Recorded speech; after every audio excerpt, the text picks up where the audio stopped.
Ta présence ce matin. Si c'était ton nom, ta croix, ta résurrection, on n'allait pas avoir des cultes comme ça. Merci d'avoir été à Golgotha pour nous. Merci d'avoir accepté de verser du sang pour nous sauver. Merci Jésus de nous avoir aimés et d'avoir payé le prix pour nous. Saint-Esprit de Dieu, nous comptons tellement sur toi et nous nous abandonnons totalement à toi. Fais ton œuvre, édifie un homme, une femme, un enfant, une personne âgée, un bébé, s'il est là, il entendra ta voix. Et sa vie va prendre une autre dimension, une autre accélération. Et lorsqu'il deviendra grand, il ne s'en détournera pas. Que ton nom soit béni pour ce culte éternel. Nous nous soumettons à toi. Parle à nos cœurs, édifie-nous, Seigneur. Pour la seule gloire de ton nom, nous disons Amen. Amen. Tu peux reprendre ta place et dire bonjour à ton frère, à ta soeur. Dis-lui, chaque fois que tu n'es pas là, ce n'est pas la même chose. Tu m'attristes quand tu n'es pas là. Quand tu es là, le culte est particulier. Dis-lui, n'intimide pas, dis-lui. Que le nom du Seigneur soit béni. Je dis merci à Pasteur Hugues. C'est vraiment mon pasteur. On me dit que je suis invité, c'est pas grave, j'apprécie pour le compliment. Mais je suis enfant de la maison. Je me sens très bien. Merci Maman Solange d'avoir permis que je puisse être là pour partager la parole avec vous. Et merci à tout le monde. Vous savez, si vous n'êtes pas là, l'église n'est pas là.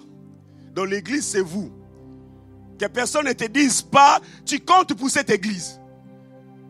Tu es l'incontournable pour cette église. Si on ne te l'a jamais, moi je te dis, nous comptons sur toi. Ta présence nous est tellement précieuse. Quand tu n'es pas là, ça nous fait mal. Donc il faut être là pendant la semaine, dans toutes les réunions. Parce que votre présence, ça fait quelque chose et Dieu apprécie énormément. Vous savez, ce matin, j'ai un texte à vous proposer. Il y avait une lutte dans mon cœur ce matin. J'avais quelque chose que je voulais vraiment, je tenais à partager avec ça. Mais avec le temps, heureusement, on ne m'a pas envoyé les formulaires. Je bénis Dieu pour l'équipe technique qui ne m'a pas envoyé les formulaires. Parce que Dieu m'a orienté différemment. Et je bénis Dieu pour ça. Nous sommes dans le livre d'Éphésiens chapitre 6. Vous connaissez les textes, vous connaissez qu'est-ce que la Bible est en train de parler. On parle des armes spirituelles, les armes de Dieu. Paul est en train d'écrire aux Éphésiens. Il est en train de leur dire ceci. Prenez sur vous toutes les armes que Dieu fournit. En fait, il ne vous demande pas de prendre votre arme. Il dit, prenez les armes de Dieu afin de pouvoir tenir bon. Je suis dans la version français courant que j'apprécie. En tout cas dans ces contextes. Afin de pouvoir tenir bon contre le ruse de l'ennemi. Il dit, la solution pour le ruse de l'ennemi, ce n'est pas de chercher à négocier. Ce n'est pas de chercher à réfléchir ou à philosopher là-dessus. C'est de porter les armes de Dieu. Car nous n'avons pas à lutter contre les êtres humains, mais contre les puissances spirituelles mauvaises du monde céleste. Les autorités, les pouvoirs et le maître de ces mondes obscurs. Il y a toute une sorte de hiérarchie. J'ai entendu ici quand on vous parle de la démonologie. C'est très bien. Et certainement, on vous a parlé de ces choses-là. Il dit, c'est pourquoi, j'aime ça. Il dit, c'est pourquoi, saisissez-vous maintenant, pas demain, pendant 3 jours. Ne faites pas de projets pour porter les armes. Il dit, maintenant, toutes les armes de Dieu, pas les armes que ton père t'a laissées. Il y a des héritiers des armes ici? Non, je ne crois pas. Pas des armes pour aller combattre des gens, mais les armes de Dieu. Mets-toi dans la position stratégique de Dieu, ainsi quand viendra le jour mauvais pour vous, quand viendra le jour mauvais, vous pourrez résister. Le problème, c'est ça, en fait. Vous pourrez résister à l'adversaire et après avoir combattu jusqu'à la fin. Donc, lorsque vous avez les armes de Dieu, c'est-à-dire, vous allez comprendre ça, Christ a fait un travail formidable à la croix. Il a combattu pour nous, il nous a donné la victoire, il nous a fait asseoir dans la victoire. En fait, nous ne combattons pas pour la victoire, mais nous combattons dans la victoire. Nous sommes dans un combat que nous avons déjà gagné. Mais nous essayons juste de maintenir la victoire. Paul est en train de dire, je vous propose, je vous donne les armes de Dieu. Dieu a prévu de nous donner les armes pour que nous puissions rester dans la victoire, afin de résister à l'ennemi, à l'adversaire. Après avoir combattu jusqu'à la fin, vous tiendrez encore, quelqu'un dit encore, vous tiendrez encore fermement votre position. En fait, Christ nous a positionnés, il nous a mis dans une situation de victoire. Et il nous donne des armes pour que nous puissions garder cette position-là de victoire. Quelqu'un me comprend? Il y a une position de victoire. Lorsque tu as cru en Jésus, Dieu t'a positionné dans la victoire. Christ a fait une œuvre formidable. Il veut que tu vives dans la victoire, que tu manges dans la victoire, que tu travailles dans la victoire, que tu étudies et tu travailles dans la victoire. C'est pour cela qu'il dit, tenez-vous donc prêts. Ayez la vérité comme ceinture autour de la taille, portez la droiture comme cuirasse. Quelqu'un dit Amen. Il n'existe pas de vie chrétienne sans combat. Le combat est là pour nous augmenter. Le combat est là pour nous faire avancer, nous faire vivre. Bien aimé, tu ne peux pas expérimenter la guérison si tu n'as jamais été malade. Tu ne peux pas expérimenter un travail. Vous savez, on a une offre ici, on a dit qu'on cherchait. Vous qui cherchez du travail, il y en a qui travaillent ici. Les choralistes, c'est comme ça? Les choristes et les gens de la sono et j'en passe. Tu cherches du travail, il y en a. Et tu vas servir dans la victoire. Et dès le jour où tu as accepté Jésus, l'ennemi s'est arrangé aussi pour te déstabiliser. Tu n'as pas encore fait long feu avec le Seigneur, mais l'ennemi est déjà là avec des stratégies pour te déstabiliser. La clé de la victoire passe par la confiance totale en ce que Christ a fait à la croix. Une confiance indéstable, on ne peut pas te déstabiliser. Je suis ancré en Christ. Quoi qu'il arrive, je vais tenir bon parce que je sais qu'il a vaincu. Je vais tenir bon parce qu'il a vaincu et de porter, non seulement je crois à ce que Christ a fait à la croix, mais j'ai choisi de porter les armes de Dieu maintenant pour une victoire, pour que je me maintienne. Les problèmes, frères et sœurs, c'est de se maintenir dans la victoire. Jésus n'est pas venu pour que tu aies une victoire pour un jour. Jésus n'est pas venu pour que tu aies une guérison d'une journée. Jésus n'est pas venu pour que tu vives la stabilité dans ton couple pour une saison, mais pour chaque jour.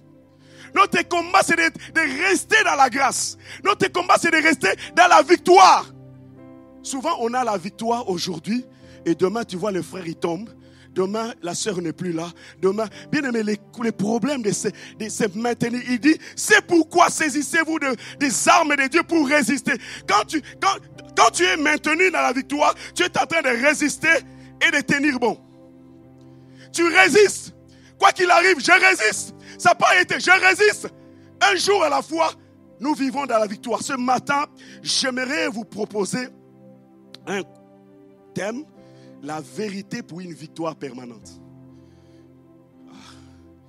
Je crois que vous n'êtes pas d'accord. La vérité pour une victoire permanente. Paul est en train de dire, j'ai qu'un seul point, l'indispensable ceinture de la vérité. Elle est indispensable, frère. Paul, inspiré par Dieu, il pouvait commencer à énumérer les armes de Dieu en disant, peut-être, mettez-vous dans une dimension de prière. Mettez-vous dans une dimension de foi. Portez la cuirasse. Mais il commence et dit, ayez pour vérité, la ceinture pour vérité. Il parle de la vérité pour ceinture. Moi j'appelle ça l'incontournable, frère. Dieu cherche des hommes et des femmes vrais. Dieu cherche, on est tellement mélangés aujourd'hui. Peut-être tu ne seras pas d'accord avec moi ce soir, c'est pas grave. Mais l'essentiel est que j'annonce la vérité. Même si tu ne veux pas croire, même si c'est l'incontournable, frère. Si tu n'es pas vrai, tu ne gagneras pas dans ces combats. On est dans un combat où on ne lutte pas contre des hommes. On lutte contre dans le monde spirituel. Dans le monde spirituel, si tu n'es pas vrai, tu vas mourir, frère. Tu vas mourir. L'église est remplie de gens qui ne sont pas vrais. Nos sociétés est malade parce que les leaders ne sont pas vrais. Nos couples sont malades parce que la femme n'est pas vraie, l'homme n'est pas vrai, les enfants ne sont... C'est une famille des hypocrites, plein de masques. Je ne sais pas qui est ma femme, je ne sais pas qui est mon mari, je ne sais pas qui est mes enfants. Qui es-tu ce matin? Est-ce que tu es vraiment la personne que je vois ou bien tu as quelque chose? Allez, dévoile-toi au nom de Jésus. Je vais dealer avec celui que tu caches. Parce que le problème de la victoire passera par le masque qui doit tomber. Si le masque ne tombe pas, frère, vous ne serez jamais maintenu dans la victoire. Vous ne serez jamais maintenu dans la victoire. Paul inspiré, il commence. Vous savez, j'ai lu là, ce texte, ça fait longtemps, mais ces derniers temps, ça me challenge. Ça me challenge. Il commence par ayez la ceinture de la vérité. La ceinture de la vérité, c'est l'incontournable pour se maintenir dans la victoire. Sans la ceinture de la vérité, tu ne peux pas vaincre dans le spirituel. Et ta vie est littéralement vouée à l'échec. Car tu n'es pas différent de ceux qui sont de l'autre côté. Vous savez, nous, ça ne se passe pas ici, hein, mais c'est à Orlando, de l'autre côté, au Canada. Et on sous-estime les autres. On dit, notre église, elle est parfaite. Nous, on a le bâtiment, en passant, c'est trop mimi votre bâtiment, c'est trop beau. C'est trop beau, j'apprécie beaucoup, que Dieu bénisse ce que vous faites pour le Seigneur. C'est tellement beau. Et notre bâtiment est waouh. Donc, vous savez, moi, à l'époque, j'étais dans mon pays d'origine, j'étais là, je priais dans une église belle, je croyais que Dieu était tellement notre Dieu. Mais le jour où j'ai mis mes pieds dans un pays étranger, Dieu m'a confronté à la réalité de la spiritualité de d'autres personnes. Je sous-estimais d'autres communautés. Je regardais les autres en haut comme ça. Mais au fond, la vérité de Dieu n'était pas dans mon cœur. Lorsque Dieu m'a mis face à face, je me suis repenti. L'autre, c'est mauvais. Or, dans le spirituel, si tu ne vis pas dans la vérité, tu ne peux pas gagner. La Bible dit ceci, Jean chapitre 8, verset 44. Français courant, il dit, vous avez pour le père le diable et vous voulez faire ce que votre père désire.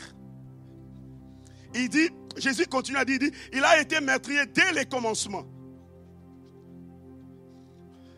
Dès le commencement, il ne s'est jamais tenu dans la vérité.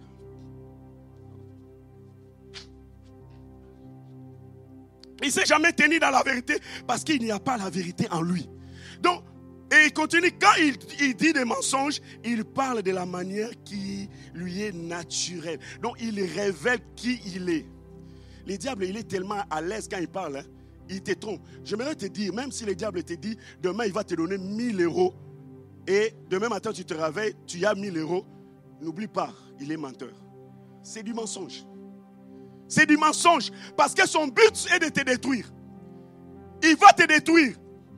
Parce qu'il est menteur et le père du mensonge.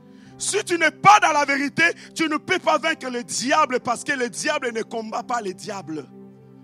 Le diable ne combat pas le diable, frère. Tu peux tout faire.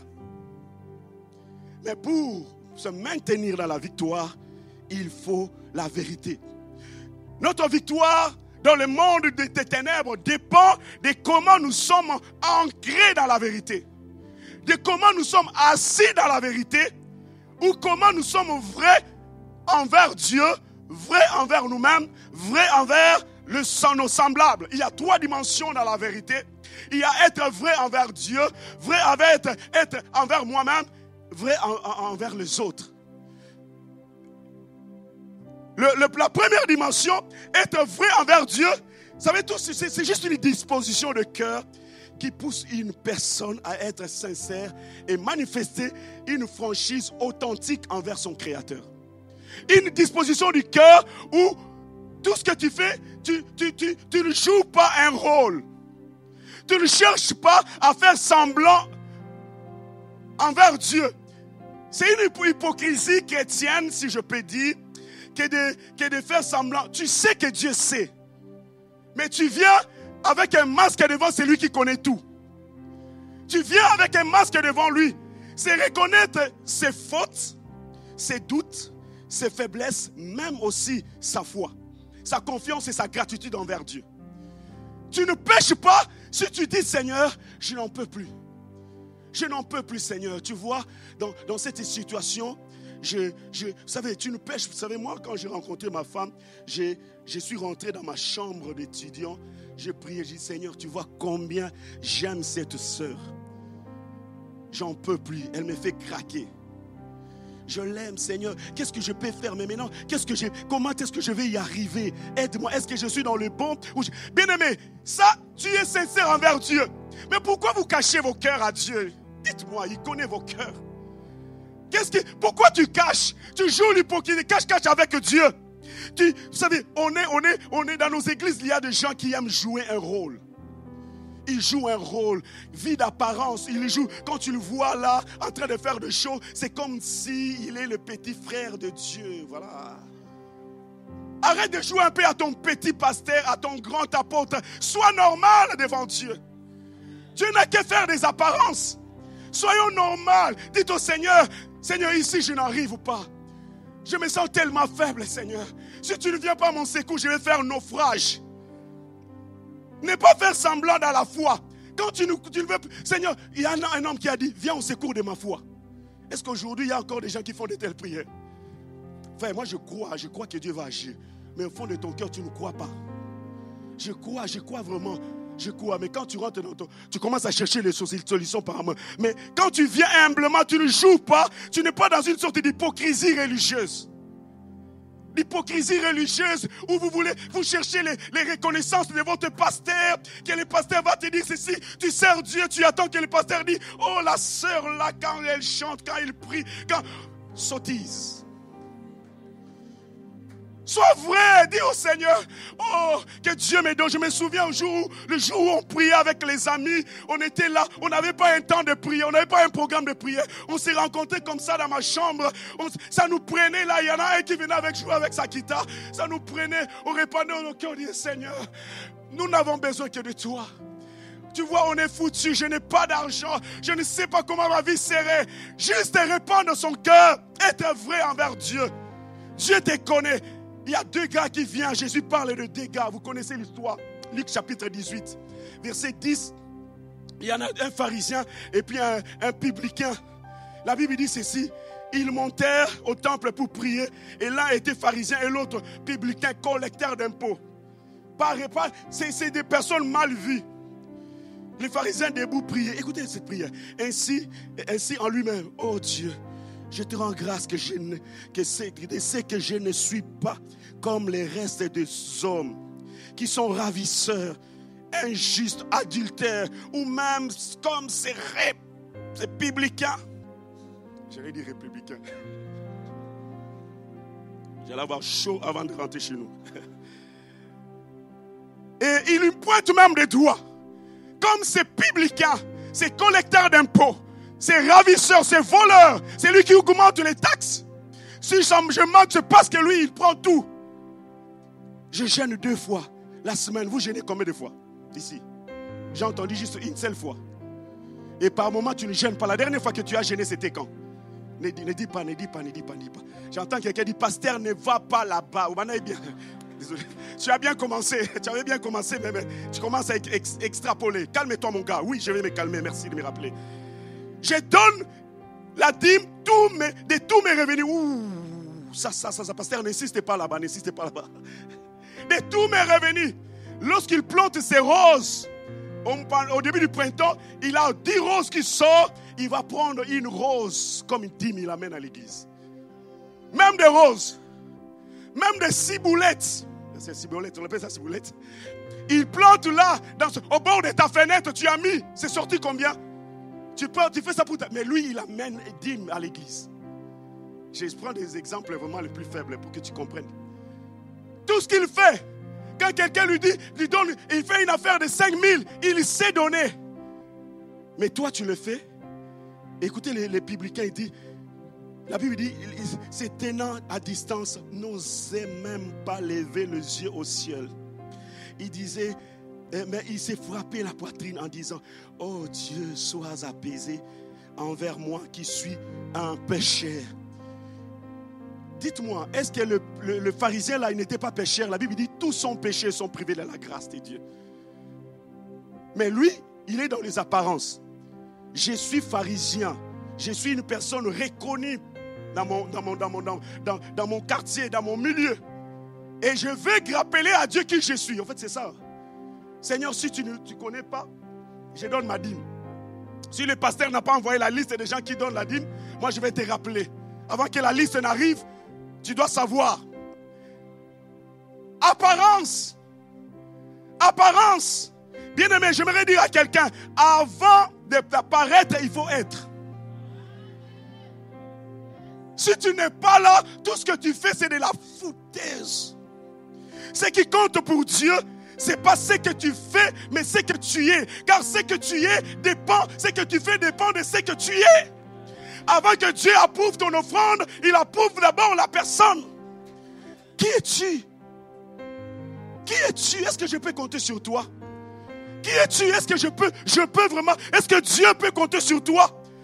Il approuve d'abord qui tu es avant d'approuver ce que tu apportes. Dieu regarde le cœur, il regarde le cœur. Il regarde une prière sincère, une prière humble qui exprime l'état de ton cœur, qui tu es. Au lieu d'une sorte de religiosité extérieure sans vérité intérieure.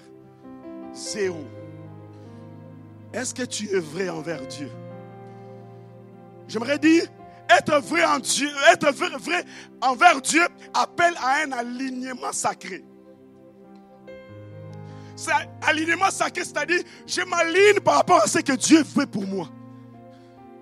Tout ce que tu lis dans la Bible, tout ce que tu entends ici, j'entends le programme de prière les matins, depuis 5 heures vous êtes là, en train de prier. Est-ce que vous vous alignez par rapport à ce qu'on vous donne? C'est pour cela il y aura moins de victoires, quasiment nul. Parce qu'il n'y a pas un alignement sacré. On est dans le formalisme religieux. On est dans le formalisme. On veut que les gens nous apprécient. On veut que les gens nous donnent des compliments. Mais envers Dieu, zéro. Oh, que Dieu nous garde. Que Dieu nous aide. Ce matin, c'était tellement fort dans mon cœur. J'étais moi-même, j'ai entendu un cantique ici, on disait, je vais te ressembler, brise-moi, je suis une offrande, un sacrifice. Je disais, Seigneur, je suis le premier, ce sacrifice. Je me mets moi-même sur l'autel, Seigneur, avant que tu me fasses monter sur l'autel. Je veux vraiment que ma vie soit changée. Je vais m'aligner, car Dieu honore ce qu'il honore. Ce qui honore Dieu, c'est ceux qui sont alignés par rapport à sa volonté. Être vrai envers Dieu, être vrai envers soi-même. Envers soi-même, c'est vivre en accord avec sa conscience. Il y en a qui ont marché sur leur conscience. Ta conscience ne t'interpelle, mais tu n'entends plus. Tu es allé plus loin. Parce que si tu n'es pas vrai envers Dieu, envers toi-même, ça devient déjà compliqué. Ces convictions, il y a des gens qui te disent autre chose, mais au quotidien, ils font autre chose. Il y a une sorte de disharmonie entre la personne et son quotidien, en fait. Alors que ça devait se synchroniser. Je ne sais pas si vous comprenez. Ces valeurs, il se ment soi-même. Il s'est trahi intérieurement. Et au fond, à un moment donné, chacun de nous, il rentre chez lui. Et à un moment donné, tu vas dans ta salle de bain. Tu es devant le miroir. Quand tu es toute seule, quand tu enlèves tous les make-up, quand tu es là devant toi, tu te regardes comme ça. Il y en a qui pleurent. Ils ne disent jamais. Il y en a ici qui pleurent. Quand ils sont devant leur salle de bain, devant le miroir de leur vie, il dit, la vraie personne, le vrai Carlos, c'est celui-là. Quand tu te regardes comme ça, qu'est-ce que tu dis de toi-même? Est-ce que tu es vrai envers toi-même ou tu te trompes? Parce que quand tu veux sortir là, tu vas chercher des trucs et quand tu sors comme ça, tu n'es pas vraiment le vrai Carlos. Tu es peut-être, je ne vais pas donner les noms parce qu'on risque de m'appeler comme ça. Tu es une autre personne. Mais Dieu veut traiter avec la vraie personne que tu regardes dans le miroir de ta chambre. C'est celui-là que Dieu cherche. Être vrai envers soi-même implique aussi de reconnaître ses faiblesses, ses erreurs, ses besoins. Qu'il y ait des gens qui ne reconnaissent pas leurs faiblesses. Qu'il y ait des gens qui n'ont pas le temps de reconnaître. Et ils sont des Django, ils maîtrisent des kings, ils maîtrisent des choses. Même le roi de Belgique n'est pas comme ça. Tu maîtrises tellement de choses. Il est tout le temps dans les justifications. À peine qu'on fait, mais pourquoi ça dit, oh non, mais pasteur, tu vois, et quand, surtout vous qui parlez français, et non, les néerlandophones sont bien. Quelqu'un n'a pas compris, c'est pas grave. Donc, bien aimé, vous ne péchez pas quand vous dites, vous êtes vulnérable envers les autres. Être vulnérable, dire, frère, je n'en peux plus. Vous savez, moi, par moment, j'appelle mon frère, je dis, frère, j'ai des frères formidables. Je les appelle, je dis, s'il te plaît, priez pour moi. J'en peux plus. Il y en a un qui, je lui dis tout. Et on parle, et lui aussi, il me dit, on parle, on prie ensemble. Je dis, j'en peux plus, frère. Tu sais, j'en peux plus. Si tu ne me soutiens pas, si Dieu ne vient pas à mon secours, je vais faire un naufrage. Est-ce que tu as quelqu'un envers qui tu es vulnérable? Toi-même, tu te trompes. Tu as un masque, comme je disais, des apparences. David, il s'appelait, cet homme, la Bible dit ceci, il tombe dans une histoire bizarre que vous connaissez. On est dans le livre de Psaume chapitre 51, verset 5, il dit, je reconnais mes transgressions et mon péché est constamment devant toi. Il est roi, il a commis ce qu'il ne fallait pas. Après avoir couché avec la femme d'autrui, tué son mari, David reconnaît pleinement. Le prophète Nathan est venu lui parler, lui pointer du doigt. Et il reconnaît son péché. Il s'arrête. Il n'est pas dans la justification. C'est ça qui fait la différence avec le roi Saoul, en fait. Saoul, il a commis quelque chose qui n'était pas bien.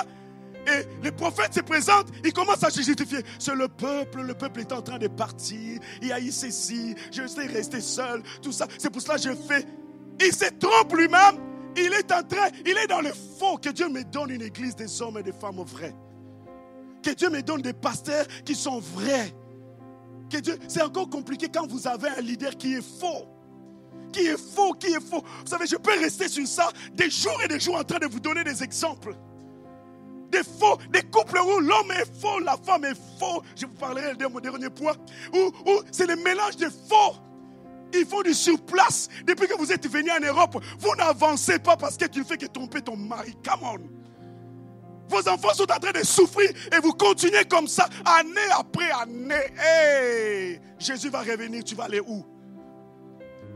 Les faux. Mais j'ai vécu avec des gens qui étaient faux avec l'âge. Ça commence à se savoir.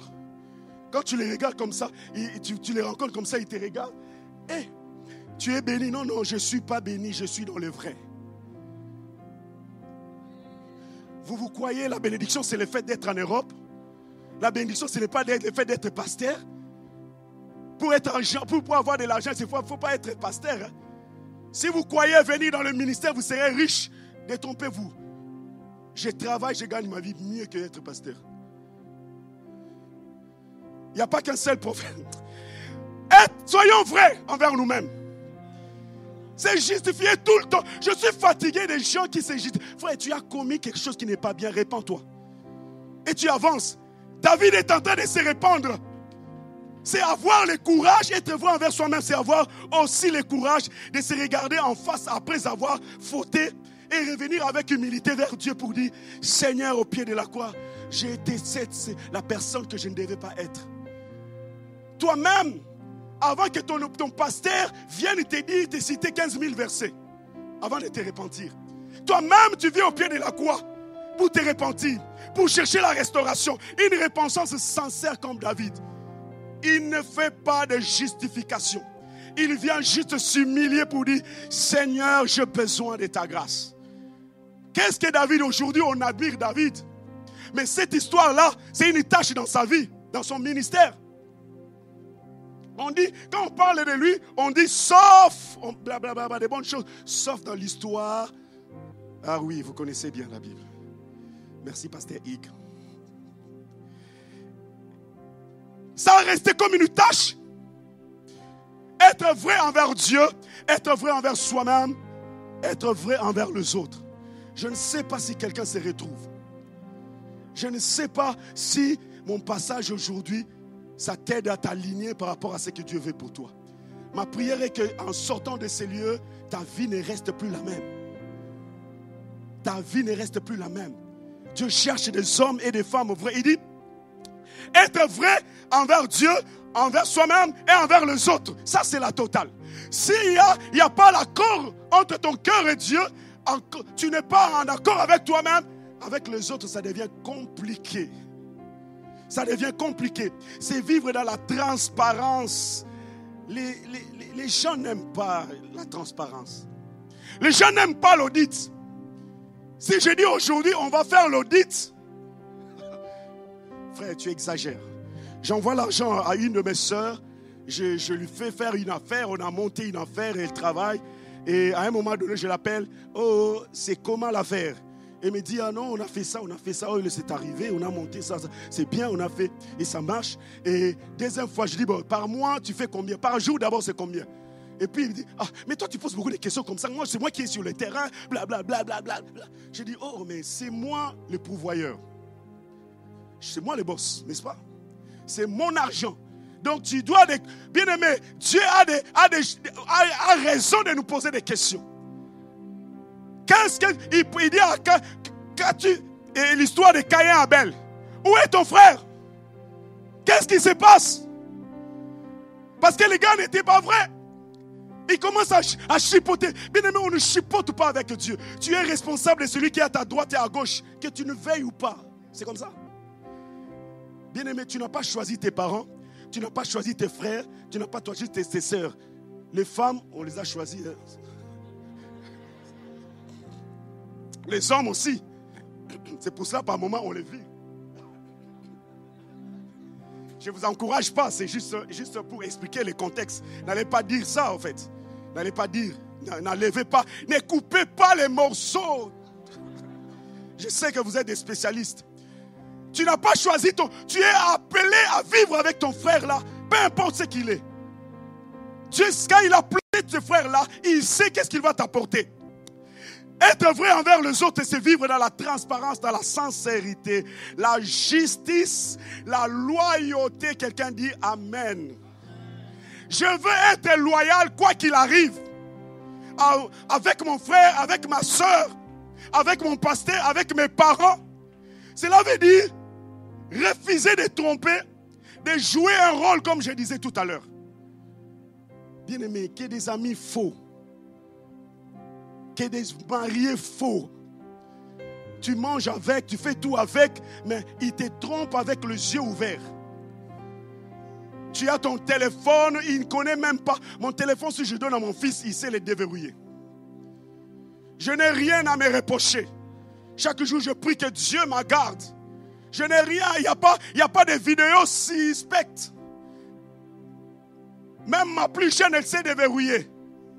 Mais toi, pour déverrouiller ton téléphone, on va attendre que tu dors. Tu vois ton mari amène, il va avec ton doigt. Il sait où met ton truc facial là. Il dit,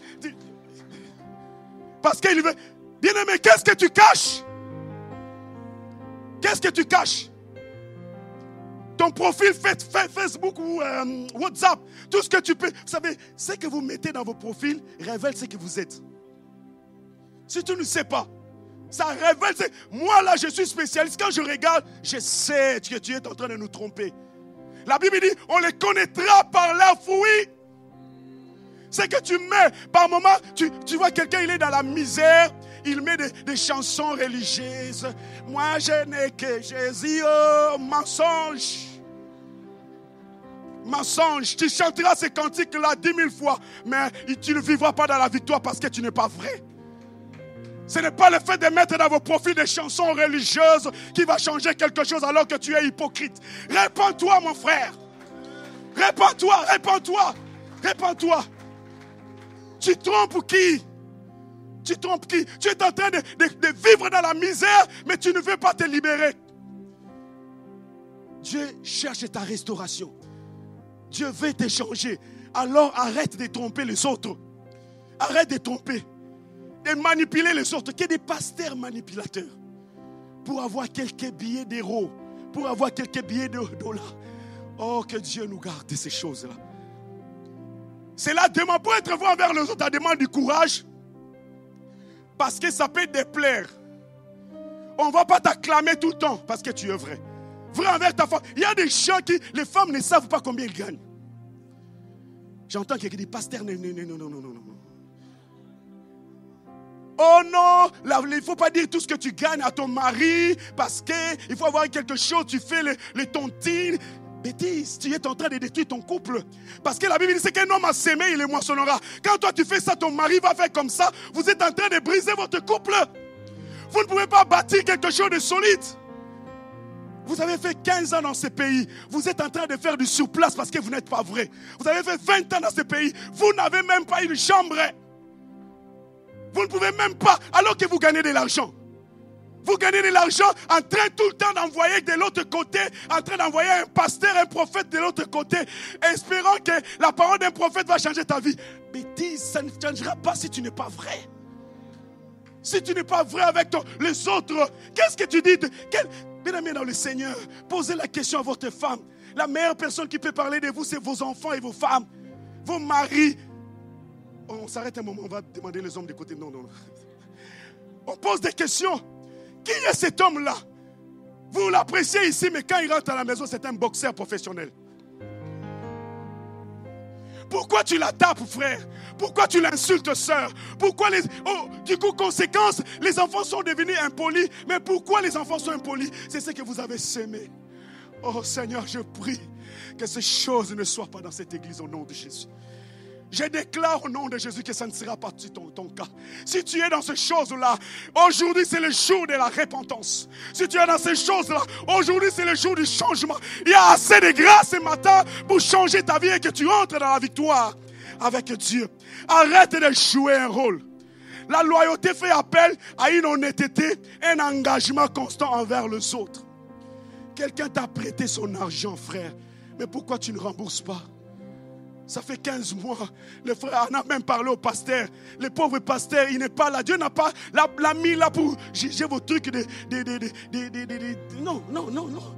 Je n'ai pas reçu mandat de juger qui a pris autant. Quand vous avez commencé, moi, pasteur, je n'étais pas là. Mais pourquoi vous me mettez dans ces choses-là? Tu viens au rendez-vous, qu'est-ce qu'il y a? Oh non, la sœur Elisabeth, la sœur Joséphine, le frère a pris. Frère, on t'a aidé. Pourquoi tu ne veux pas être loyal? On t'a rendu service. La moindre des choses, c'est être gentil. S'il y a un lieu où les gens doivent être gentils, c'est ici. S'il y a un lieu où les gens doivent être respectueux, c'est ici. C'est ici. Mais si tu n'es pas vrai ici, dans le monde, c'est pire. Là-bas, c'est pire, je vous dis, c'est pire. Oh, que Dieu nous fasse grâce. Il y a un couple qui ont, Actes chapitre 5, verset, je suis en train de terminer là, Actes chapitre 5, verset 1 à 11, on parle d'un couple qui n'ont pas été vrais envers Dieu, envers soi-même, envers les autres. Ananias et l'autre c'est, voilà, vous connaissez l'histoire. Ils ont vendu leurs biens, ils sont venus avec leurs masques. Je peux le voir encore venir. Là, ils ont bien changé, ils ont bien ficelé leur truc. Le mari est venu, il a dit, la femme est venue, tout ça. Et Pierre leur dit, ce n'est pas à des hommes que tu as menti, mais à Dieu. À Dieu. Et vous connaissez l'histoire, comment ils ont fini tous morts. L'homme est parti le premier, la femme est partie. La femme n'a pas eu le temps de se repentir parce qu'il croyait peut-être l'homme va venir. Non, là-bas. Ils ont compris tout. Ils ont compris. Par moments, on comprend des choses, mais vous savez, en tant que serviteur de Dieu, quand tu parles avec quelqu'un, le Saint-Esprit peut te révéler tout. Mais peut-être par respect pour toi, je ne dis rien. Je ne dis rien, mais ma confiance envers toi est brisée. Je ne vais plus te regarder de la même manière. Je t'appellerai, je prierai avec toi, mais j'aurai beaucoup de réserves. Je change, pourquoi? Parce que tu n'es pas vrai envers moi. On a fait une affaire, on a conclu une affaire, tu as demandé la main d'une sœur, Tu n'as pas encore terminé ce dossier, tu as commencé avec une autre. Et une autre là, et puis l'autre c'est, tu as blessé une sœur. Tu as blessé celle-là, est en train de prier, de pleurer. Dieu de cieux, il entend. Et tu as vu l'autre qui vient d'arriver à l'église, où celle-là, elle a des yeux bleus ou cheveux rouges. Tu préfères là, tu vas aller là-bas. Je dis ceci, il faut retourner à ranger. Sinon, tu ne gagneras pas. Tu ne gagnes. L'autre est content parce que tu as commencé une affaire amoureuse. Ça va aller, mais tu as blessé une. Va là-bas, termine l'histoire. Termine l'histoire et va continuer. Sinon, tu le paieras un jour. On paye toujours. Dieu est tellement bon, mais la Bible dit, il est lent à la colère, riche en bonté. Il est bon, mais la colère y est. Vouloir ou pas, il portera un jour la casquette de la colère. La casquette de la bonté, ça y est, mais un jour, quand il va rentrer dans sa loge de colère, tu paieras. La Bible dit ceci, Ephésiens chapitre 4, verset 25, il dit, c'est pourquoi renoncez au mensonge. Quelqu'un dit, je renonce au mensonge. Renoncez au mensonge. Que chacun de vous parle selon la vérité à son prochain. Ce verset ici, moi, Seigneur, tu ne peux pas lever ça. Non. Ça a déjà été écrit. Quand je lis ça, je dis, dans la Bible, il y a des versets comme ça qui parlent de renoncer. C'est noir sur blanc, c'est clair. Renoncez au mensonge et que chacun de vous parle à son prochain. Donc, quand nous sommes membres, frère, on est membres. On est liés. Quand tu trompes à l'autre, tu es en train de te tromper toi-même. Tu te fais toi-même mal. Et c'est encore pire pour les couples. Quand tu es avec ta femme, tu la trompes. Tu es en train de te détruire sérieusement en esprit et en vérité. Tu te détruis sérieusement. Tu ne vas pas décoller parce que c'est une partie de toi. Tu es plus qu'un zombie. Tu as une partie comme ça. Vérité, mensonge. Mais ça ne marche pas les deux. Décide-toi, frère.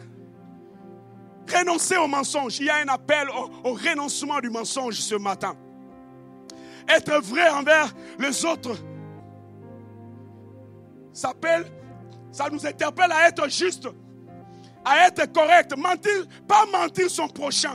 Mentir son prochain révèle un manque de vérité intérieure. Un manque de crainte de Dieu. Un manque de respect. Quand tu mens, ça veut dire juste que tu manques du respect envers soi-même, envers Dieu, envers les autres. Vous êtes en train de dire à vos enfants, et les enfants d'aujourd'hui, ils sont... Mais vous-même, nous-mêmes, nous sommes plus que nos enfants en fait. Quand quelqu'un... Mais qui t'a appris les mensonges? Si j'étais enfant, je dirais, papa et maman. Frère, ça nous fait rire, mais vous savez, les enfants, c'est juste parce qu'on ne les donne pas la parole. Quand ils vous entendent dans la chambre en train de dire, vous croyez, surtout vous les Africains, vous parlez dans votre dialecte là, et les papas et mamans, ils parlent des choses de votre dialecte là, tout ça, et après vous croyez que les enfants, ils entendent. Ils entendent. Vous insultez vous-même, ils entendent, vous s'aimez des choses. Un jour ça va, quand tu vas entendre ton enfant insulter les autres comme toi tu incites ton mari ou ta femme, ça fait mal. Mais tu seras déjà dans le point de non-retour. Pour récupérer ça, 45 jours de jeûne et prière. Ça coûte cher maintenant pour récupérer ça. Enlever les masques. Respecter les autres. Être vrai les uns les autres. C'est refuser la duplicité. On a des personnes double dans l'église. Double. Les temps me manqueraient, ça file là. Double. Une relation saine, victorieuse, commence par la vérité. La vérité dans votre équipe. Vous travaillez ensemble dans l'équipe. Chef de ce département, sois vrai envers tes frères et tes sœurs. Les équipiers, soyons vrais, frères. Vous imaginez une église des hommes et des femmes. Quand vous entrez comme ça, vous sentez la fraîcheur de la vérité, de la parole de Dieu dans la présence de Dieu. On n'a pas besoin de dire aux gens, levez vos mains. Et non. Dieu est là. Comme on chantait ici, Dieu est là. Si tous nos cœurs sont vrais, on est vrais les uns les autres, frères, il n'y a aucune impossibilité qui va résister dans la présence de Dieu. Parce que par moments, nous demandons des choses pour satisfaire à nos désirs, pour que l'autre me voie, pour que l'autre... Quand tu t'habilles, tu es devant le miroir, quel est le sentiment qui monte dans ton cœur? Ils sauront aujourd'hui. Qu'est-ce qui monte dans ton cœur? Il y a des fois, moi je vous dis, il y a des fois, quand je m'habille, je pars devant le miroir, je regarde, et quand mon cœur tique, je dis, je ne vais pas porter ça, j'enlève. Il y a des habits que je n'ai pas portés, parce que l'orgueil montait dans mon cœur. Quand je prie, peut-être vous n'allez pas vous rendre compte, moi je prie, Seigneur, inspire même ma manière de m'habiller. Inspire-moi même la manière de m'habiller. Parce que si ma manière de m'habiller n'est pas vraie envers Dieu, je suis perdu. Je suis perdu. La grandeur d'un homme, d'une femme se mesure par sa capacité de dire la vérité à tout prix, où qu'il soit et dans tout ce qu'il fait. Ah, merci, que Dieu te bénisse. Et où que tu sois, tu es en train de chipoter avec les factures. Et puis tu viens ici, on t'appelle frère. Vous savez, les témoins de Jéhovah, peu importe ce que vous dites avec eux, et ils n'appellent pas n'importe qui frère. Il faut qu'on soit sûr de toi. Nous, on est encore gentils, hein, frère. Mais non, il faut qu'on soit sûr de toi. Si on veut chercher des hommes vrais, on doit les trouver parmi nous. Être vrai envers Dieu, c'est s'aligner à ce que Dieu veut pour nous. Être vrai avec soi-même, c'est connaître et accepter la lumière de Dieu, de sa parole par rapport à nous. Et être vrai envers les autres, c'est vivre dans la sincérité, dans la justice. Être honnête. Je terminerai pour dire que tu ne peux pas être vrai par toi-même. C'est l'action du Saint-Esprit. Vous avez combattu pendant longtemps pour être vrai par vous-même. Mais je vous dis, vous avez échoué. David, il dit ceci, Psaume chapitre 58, verset 8, il dit, mais tu veux que la vérité soit au fond du cœur. Fais donc pénétrer la sagesse au-dedans de moi. C'est Dieu qui fait pénétrer la sagesse dans ton cœur. C'est Dieu qui fait déposer la vérité dans ton cœur. C'est lui qui te rend capable. La Bible dit ceci, Ézéchiel, chapitre 36, 26, il dit, je vous donnerai un cœur nouveau. Je mettrai en vous un esprit nouveau. Alléluia. J'ôterai votre cœur, j'ôterai de vos corps le cœur de pierre et je donnerai un cœur de chair. Je mettrai mon esprit en vous. Je vous rendrai capable. Tu as lutté 1001 fois par toi-même. Mais Dieu dit aujourd'hui, je viens en ton secours. Mais une seule condition, tu dois reconnaître où tu es tombé.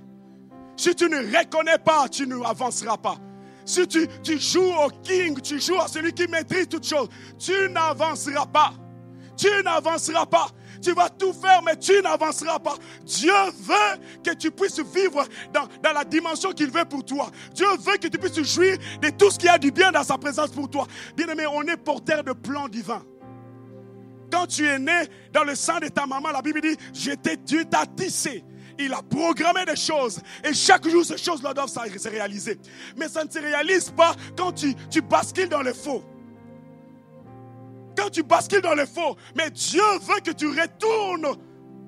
Car au commencement, il n'en était pas ainsi. Il veut que tu reviennes vrai pour que tu jouisses de tout ce qu'il a pour toi. J'écrirai ma loi. Je vous rendrai capable. Je vous rendrai capable.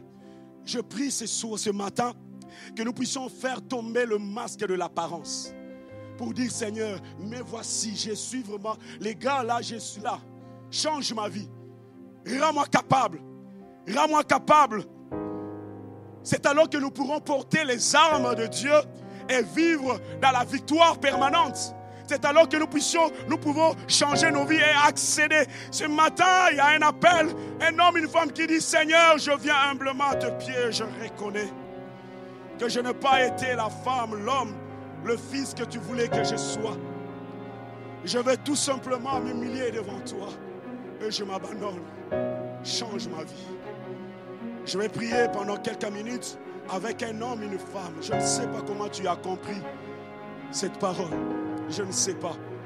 Où est-ce que tu en es? Si tu es là et tu veux accéder à ce que Dieu a pour toi, et tu reconnais qu'il y a quelque part des failles. Moi, je suis le premier. Je me mets devant le Seigneur. Je lève ma main pour dire, Seigneur, j'ai besoin de toi.